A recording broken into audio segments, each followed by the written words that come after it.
industry, had to revive the tea industry, coffee industry, and so on, and even the production of cereals. And this had to be done such as by subsidizing the farmers, making sure that fertilizers and seeds are available at affordable prices. And then once the farmers have produced their commodities, they needed to find ready market so that they could earn from the sale of their produce, so that in the end, the economic revival had a positive impact on the lives, daily lives of the local people. So this happened. May I just give one example? In the dairy sector, farmers would have supplied their milk and it would take 6 months before they are paid.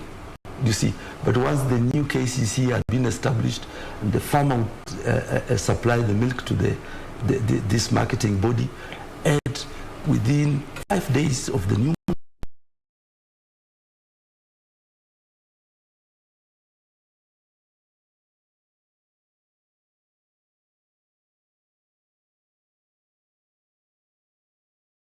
and a 6-year-old said to me on phone, Kibaki is president and education is free. You know, those are just the 2 points a 6-year-old made, said to me. And so the idea of free primary education was so significant, because you couldn't have a population that is not educated. This is the worst society you can lead. It's one where people are not educated. And so this, to me, is landmark.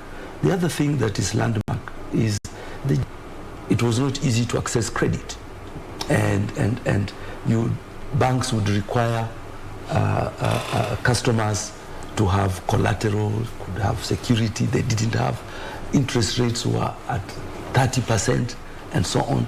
This frustrated entrepreneurship and so on.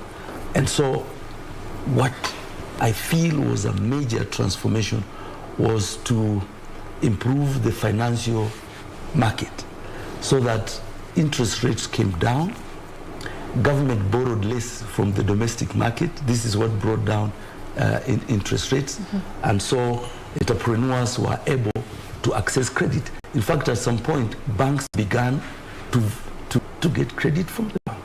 And so access to credit was one of the opportunities that enabled transformation. Suddenly, there were businesses booming everywhere, thanks to credit. The other factor that I consider very, very critical, and I mentioned earlier, was a public service that is committed to serving citizens. And someone mentioned earlier the idea of public participation and so on. So the expectations of citizens. We now had things like customer satisfaction surveys being undertaken in all government institutions. Things like quality statement in terms of public service delivery. Things like stating clearly how long it will take for a certain between the time a client makes a request and the time the institution responds to that request. So you have to state whether it will be 5 minutes, it will be 1 month, it will be 2 weeks, and so on, and stick to those timelines. Yeah. And this helped to make sure that citizens received the quality service that they deserved and expected from public institutions. Just to look at even your time as served as those days they were called permanent secretary, that stands out for you in your mind, that you took up a project, or you took up an initiative, and you said you wanted to do something and it was a success. How did Kibaki support his people in the implementation of some of the things that they were undertaking? Yeah, that's a very important question. When I write my book, I'll underscore that. The fact that, I was appointed permanent secretary in the Ministry of Home Affairs Department, and kind of strike and so on. And so we had to get down to bring about reforms and transformation that would restore dignity to that service. And so there were two factors that made it possible. Number one, the minister in charge, who was Vice President Kalonzo Musyoka, was very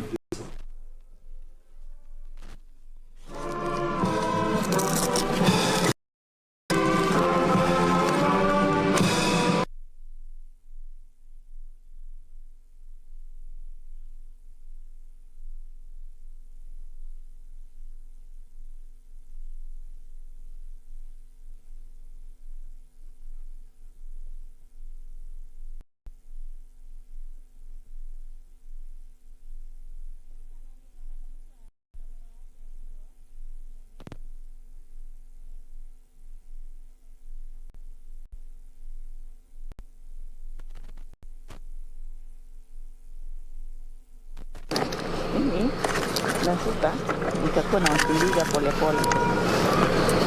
Kwambia kachebuka. Chebuka na hizo jacket.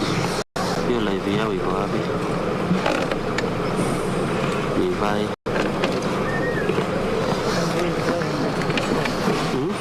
Niko natutishia.